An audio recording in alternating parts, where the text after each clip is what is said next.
Au tout début, c'est bien connu. Il y a la semence déposée par l'homme dans le ventre de la femme.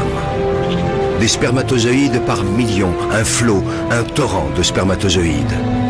Tous vont mourir, tous, sauf un. Pour eux, les messagers de la vie, c'est le début d'une véritable course au trésor, d'un sprint éperdu de plusieurs heures vers un rendez-vous galant, avec au bout, peut-être, la récompense du haut vainqueur et une fabuleuse promesse de vie. La rencontre avec un ovule. Agitant leurs flagelles, les spermatozoïdes progressent des heures durant, millimètre par millimètre, obstacle après obstacle. Le vagin et son acidité meurtrière, le passage encombré du col de l'utérus, l'utérus lui-même. Un véritable parcours du combattant. Les plus fragiles, les mal formés et les traînards capitulent. D'autres restent piégés ou s'égarent en chemin. Là se présentent deux tunnels différents, deux voies possibles. Seulement voilà, une seule de ces voies mène vers l'ovule. Dans cette course effrénée à la vie, il n'y a pas que l'énergie qui compte. Le hasard et la chance ont eux aussi leur mot à dire. De puissants courants freinent leur navigation. Des vagues font onduler un tapis de cils qui contrarie leur progression. Imaginez, les concurrents encore en lice ont déjà presque parcouru l'équivalent, pour eux, de la distance qui sépare la Terre de la Lune. Et pourtant, l'irrépressible force de la vie les pousse sans cesse vers l'avant.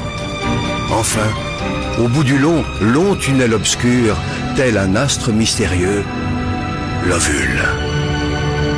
Il suffit qu'un seul spermatozoïde, un seul, atteigne l'ovule, y pénètre et fusionne avec lui pour que naisse un espoir de vie. Chacun de ces millions de spermatozoïdes porte en lui son secret.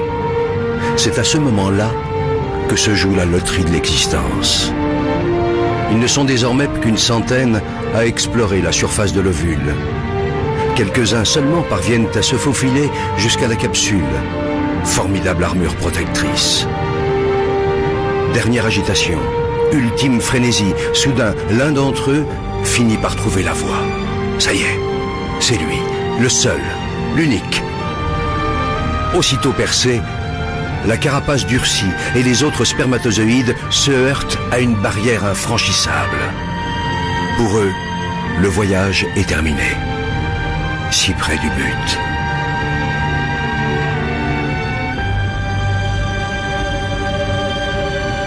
Pour le vainqueur, le périple continue.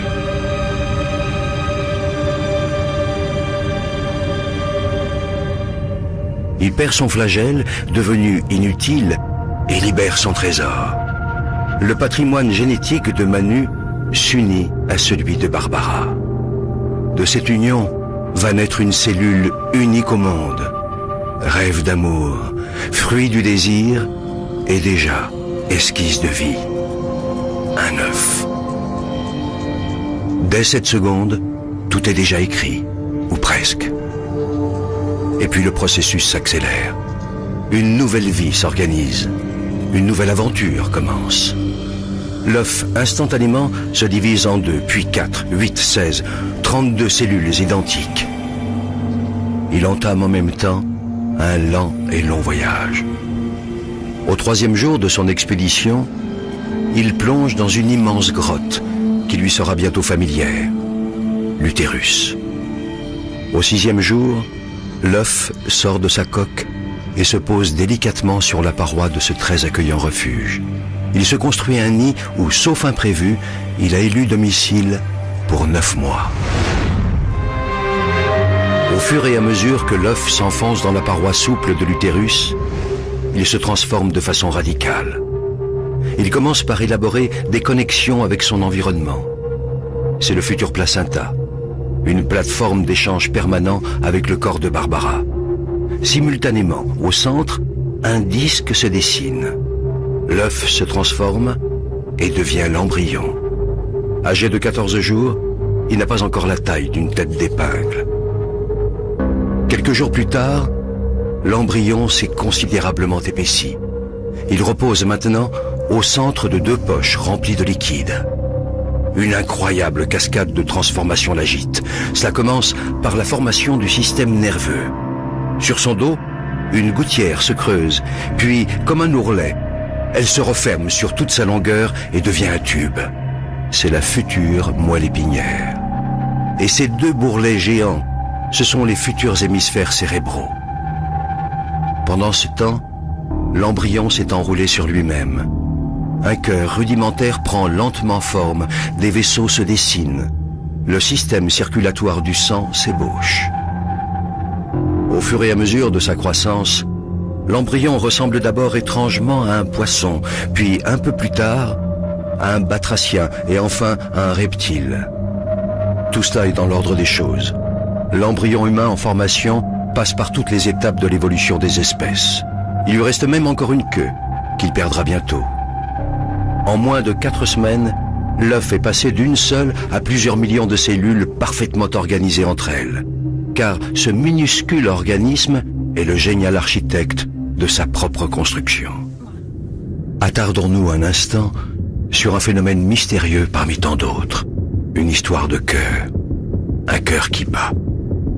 Toutes ces petites boules rouges, ce sont les cellules du futur cœur. L'une après l'autre, elles s'animent et se mettent toutes à pulser à l'unisson. Cette rythmique primaire, c'est le tam-tam de la vie, la pompe du cœur. La machine à vie est enclenchée. L'embryon n'a que 22 jours et mesure désormais 2 mm. Débute alors une nouvelle et spectaculaire métamorphose. 4 semaines scandées par une multitude de transformations vont modeler notre petit mammifère aquatique. Puisant via le placenta nourriture et énergie dans le corps de sa mère, l'embryon prend lentement forme humaine. La forme du visage s'esquisse et s'enrichit bientôt de 2 petits renflements sombres qui deviendront les yeux. Des yeux encore dépourvus de paupières, mais des yeux déjà.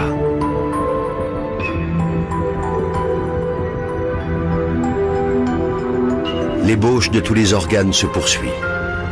Les cartilages des os, les muscles et les tendons se développent progressivement. L'embryon est maintenant âgé de 34 jours